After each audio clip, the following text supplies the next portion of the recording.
अब हम लेते हैं अपना सेशन 3। सेशन 2 हमने कंप्लीट कर लिया है।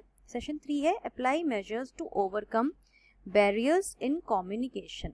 ठीक, अब कम्युनिकेशन माने बातचीत करना, आपको पता चल गया कि हम कोई मैसेज भेज रहे हैं या रिसीव कर रहे हैं। बट बैरियर्स माने क्या होता है? बैरियर्स माने होता है रुकावटें, कि हमारा जो मैसेज है वो पहुंचने में उसको क्या क्या प्रॉब्लम्स आई, क्या रुकावटें आई, उसे हम बोलते हैं कम्युनिकेशन बैरियर्स। ठीक, in many communications the message may not be received exactly the way sender intended and hence it is important that the communicator seeks। मतलब कई केसेस में कई बार ऐसा हो जाता है कि जब हमने मैसेज भेजा है, मतलब सेंडर ने जब मैसेज भेजा है तो एग्जैक्टली जैसे मिलना चाहिए था रिसीवर को वैसा नहीं मिला है, कुछ ना कुछ उसमें चेंजेस आ गए हैं या आप वो समझ नहीं पाया है उसे, तो वो क्या है? Communication barrier. Feedback to check that there message is clearly understood.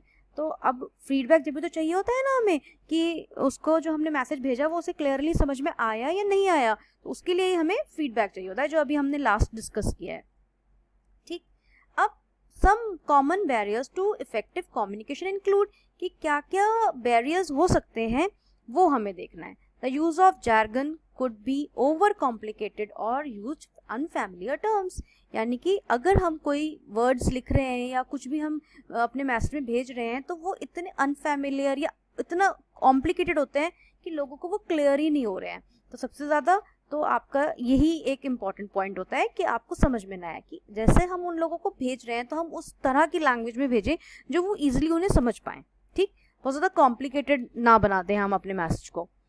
Second है इमोशनल बैरियर्स एंड टैबूज। अब कुछ इमोशनल बैरियर्स भी हो सकते हैं, इमोशनली वो लोग नहीं उस चीज़ को मतलब समझ पाए या क्या हुआ, तो ये क्या हो गया आपका इमोशनल, कोई एंगर में या फियर हो सकता है, कुछ भी हो सकता है मतलब पर्सन का। Differences in perception and view point. अब आपने तो कोई मैसेज भेजा बट सामने वाले का जो समझने का तरीका है, जो उसने जो सोचा वो अलग हो सकता है ना। कई बारी हम किसी के अच्छे के लिए कोई काम कहते हैं या कोई बात कहते हैं बट वो उसे हमारे नेगेटिवली ले लेता है, क्योंकि वो उसे अपने पॉइंट ऑफ व्यू से समझता है जबकि हम उसे डिफरेंट पॉइंट ऑफ व्यू से कह रहे होते हैं, है ना। तो ये क्या होता है? Difference in perception and view point. Physical disability such as hearing problem और स्पीच डिफिकल्टीज। तो भाई उसको कुछ फिजिकल डिसेबिलिटी भी हो सकता है कि वो उसे सुनाई ना आता हो, डेफ हो वो, या उसके पास हियरिंग एड्स ना हो, है ना। तो वो चीज़ें क्या है, जैसे मान लीजिए कि हमारी जो वीडियोस होती हैं, आप हो सकता है उसे लीड लगा के ना सुन रहे हो तो आपको थोड़ा सा वॉल्यूम कम आए, तो ये क्या है? आपके हियरिंग प्रॉब्लम्स हो सकती हैं या स्पीच डिफिकल्टी हो सकती है। Physical barrier to non verbal communication, not able to move any part. अब ऐसा भी हो सकता है जो हमारी नॉन वर्बल है उसमें कुछ फिजिकल बैरियर्स हो सकते हैं जो हम मूव ही ना कर पाए। Language difference and the difficulty in understanding unfamiliar accents. अब कई बारी लैंग्वेज अलग हो, अब मान लीजिए कि हम कोई मैसेज साउथ में बोल रहे हैं या साउथ वालों का कई बार फ़ोन आ जाता है कुछ कॉलिंग के लिए या कॉल सेंटर के, तो उनकी इंग्लिश ही बहुत डिफरेंट होती है ना, जो हमारे एक्सेंट से मैच नहीं करती, तो हम उसको नहीं समझ पाते कहने को। अब इंग्लिश तो हमें भी आती है बट उनके बोलने का तरीका अलग हो जाता है थोड़ा सा। या आप ये देखिए कि अगर अमेरिकन ही कोई बंदा है वो आपको बोल रहा है इंग्लिश, तो आप एकदम से नहीं समझ पाएंगे उसका, क्योंकि एक्सेंट डिफरेंट हो गया। ये भी एक रीज़न हो सकता है। Expectation and prejudice which may lead to false assumptions or stereotyping. People often hear what they expect to hear rather than what is actually said and jump to incorrect conclusions. ऐसा भी हो जाता है कि हो सकता है किसी ने हमारे से ऐसी एक्सपेक्टेशन रख रखी हो कि वो हमारी बात ध्यान से सुने ही ना, या फॉल्स एजम्पशन कोई दे दे, कोई गलत कोट कर दे हमारा मैसेज, है ना, और क्या हो कि वो नेगेटिविटी उसके अंदर पहुंच जाए, ये चीज़ हो जाती है। Cultural differences, the norms of social interaction vary greatly in different cultures, so as do the way in which emotions are expressed. For example, the concept of personal space varies between culture and between different social settings.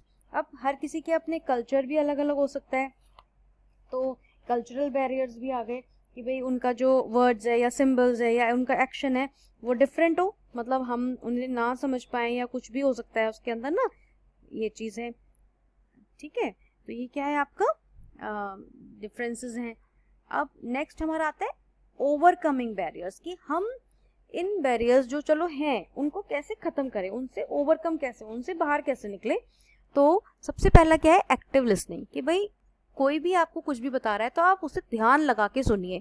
जैसे अगर आपको videos भी आ रही हैं school से तो आप उन्हें ध्यान लगा के सुनिए, क्योंकि बहुत ज़्यादा लंबी तो होती नहीं है, जस्ट आपके 15 मिनट्स जाएंगे या 20 मिनट्स जाएंगे, तो आप उनको ध्यान लगा के सुनो, तभी आपको जो कम्युनिकेशन बैरियर है वो दूर होगा। यूज़ सिंपल लैंग्वेज, जो आप मैसेज दे रहे हैं वो सिंपल लैंग्वेज में हो, जैसे कि अभी मैंने आपको बताया, ऐसी एकदम प्रोफेशनल लैंग्वेज ना हो कि भैया हमें तो समझ में ही नहीं आ रही।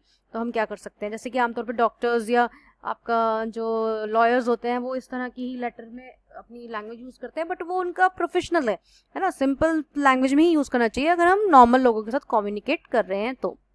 गिव कंस्ट्रक्टिव फीडबैक, हमें जो हमारी कम्युनिकेशन साइकिल है कि हम एक रिसीवर हैं और सेंडर को हम मैसेज देते हैं, तो जो फीडबैक है वो भी सही होना चाहिए ना, ताकि जो बंदा है वो उसको ईजिली समझ ले। ठीक है, तो ये क्या है हमारा कंस्ट्रक्टिव फीडबैक होना चाहिए। क्लियर?